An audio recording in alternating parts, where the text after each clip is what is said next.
Hello guys, this is tutorial stream, and in this video you will learn how you can apply a transparent background for your drawings in the Concepts app. So let us begin. So if you'd like to apply a transparent background, like we see for example here for my example drawing, you will need to do the following. As you can see, the background is clearly transparent.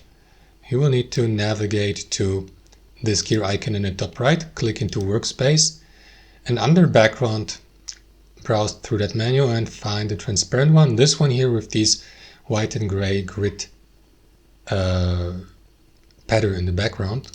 Select it. So if I, for example, return to plain white, it will look like that. So if I export it with a background like this, it would get exported with a plain white background or with any of the colored ones you choose here. If you want to go with a custom color or transparent, choose this one. So this is going to export only your drawings here, right? So